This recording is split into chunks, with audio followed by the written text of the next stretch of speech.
भी हैं रिटायर्ड जगदीप दगिया। जगदीप सर, ये जो क्रॉस बॉर्डर इन्फिल्ट्रेशन लगातार है, इसका एक ही इलाज है क्या, जैसा दिनेश नैन कह रहे हैं, जैसा विशंबर दयाल कह रहे हैं, और जो सीसीएस की इंपॉर्टेंट मीटिंग चल रही है उससे क्या कुछ इमीडिएट निकलकर सामने आ सकता है, या फिर ये स्ट्रैटेजिकल मूव होगा कि let it be settled first then will decide, या फिर ये बहुत जल्दबाजी होगी कि हम ये उम्मीद करें कि भाई सीसीएस की बैठक बैठी है, कैबिनेट कमेटी ऑन सिक्योरिटी की, and they will come up with the decision?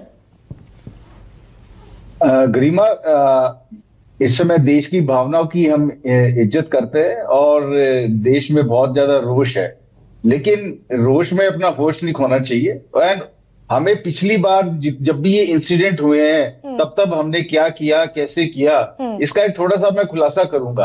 आपको याद है 26/11 हुआ, उसके बाद कोई खास ऐसा एक्शन नहीं लिया गया। उसके बाद पार्लियामेंट में अटैक हुआ 2001 में दिसंबर में, तो फिर हम 1 साल के लिए पूरी सेना लेके हम बॉर्डर पे बैठे रहे, और 2 या 3 बार हुआ कि हम लड़ाई के बिल्कुल नजदीक पहुंच गए हैं, और फिर दोनों देश अपने अपने वापस आ गए। उस समय पाकिस्तान ने एक न्यूक्लियर साइबर रेटलिंग की थी कि भाई हम न्यूक्लियर वॉर का इस्तेमाल करेंगे एंड ऑल दैट।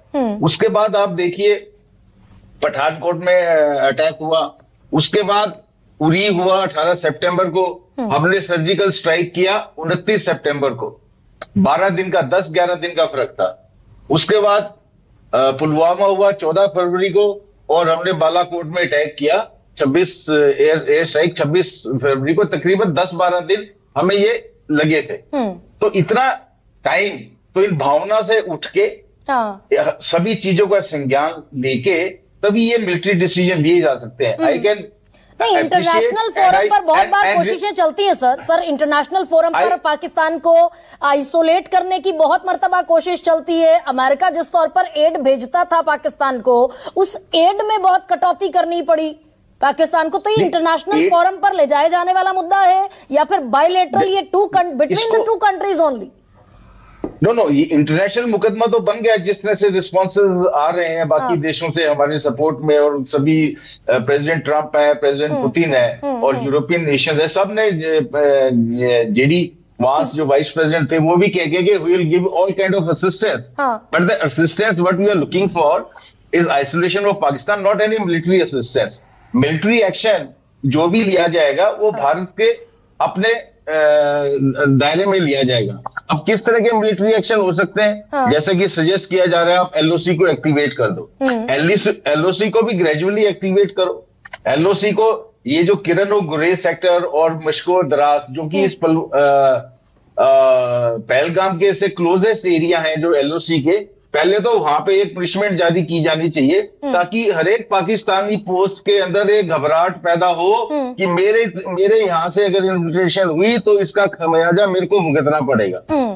ये ऑप्शन दी जा रही है, we should go full scale war. दूसरी बात, इसको एक बात का और ध्यान रखना चाहिए, क्या हमें ये इंसिडेंट की पनिशमेंट देनी है, या इस जो आतंकवाद को है इसको नाबूद करना है, इसको नेस्तनाबूद करना है, इसको खत्म करना है। तो दोनों की अलग है। अभी तक हमने जितने भी एक्शन लिए वो सिर्फ क्या, इंसिडेंट की पनिशमेंट दी। पुलवामा हुआ, पनिशमेंट दी, और देश को ये बताया गया कि हाँ भाई हम कुछ करते हैं, हम कुछ कर भी सकते हैं, which was a very good progressive step.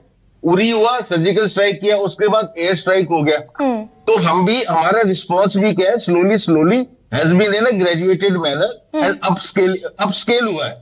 तो और देखो पुलवामा में जो इंसिडेंट हुआ था वो हुआ था सिक्योरिटी फोर्सेस के खिलाफ, सीआरपीएफ के काफिले पर, और 26/11 इंसिडेंट हुआ प्योर सिविलियन अटैक। अभी जो पहलगाम में हुआ, this is also pure civilian attack.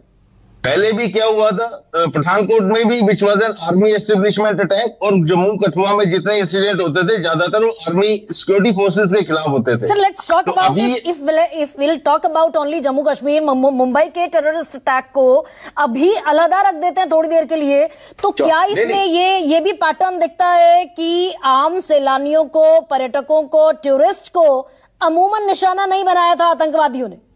तो अमूमन निशाना नहीं बनाया जाता था, और वो अभी भी नहीं चाहते थे। कोई कश्मीरी ये नहीं चाहता कि टूरिस्ट को निशाना बनाया जाए। लेकिन ये भी कहा जा रहा है कि लेकिन ये भी कहा जा रहा है, और मैं बड़ी माफी के साथ ये बात सवाल आपसे पूछना चाहती हूँ, एक आम नैरेटिव ये भी है कि कश्मीर में जो स्लीपर मॉड्यूल चलते हैं उन्हें रेजिडेंट मदद करते हैं। नहीं, डेफिनेटली कोई भी जो टेररिस्ट जो इतनी अंदर आके ऑपरेट कर रहे हैं, एलओसी से अंदर आगे, डेफिनेटली उनको लोकल सपोर्ट के अलावा आतंकवाद कहीं भी नहीं पनप सकता जब तक। पर उसकी जो आइडेंटिफिकेशन है, अभी हम सब जानते हैं कि इन पूरे कश्मीर के अंदर नॉर्थ कश्मीर और साउथ कश्मीर में, साउथ कश्मीर ज्यादा रेडिकलाइज्ड है, मैक्सिमम इंसिडेंट साउथ कश्मीर में होते हैं। तो वहां पे जब हमें अपनी सुरक्षा का संज्ञान कर रहे थे, जब डी इंडक्शन ऑफ ट्रुप्स हुई, चीजें नॉर्मलाइज हुई, अभी कह रहे हैं कि 2000 आदमी थे वहां पे पर्यटक, और वहां पे एक भी सिक्योरिटी गार्ड नहीं था, पुलिस का भी बंदा नहीं था। तो this was a complacency, we been shaken out of our complacency, and now the security forces, the intelligence forces, जैसा विशंबर दयाल कह रहे हैं कि क्या ये लेटर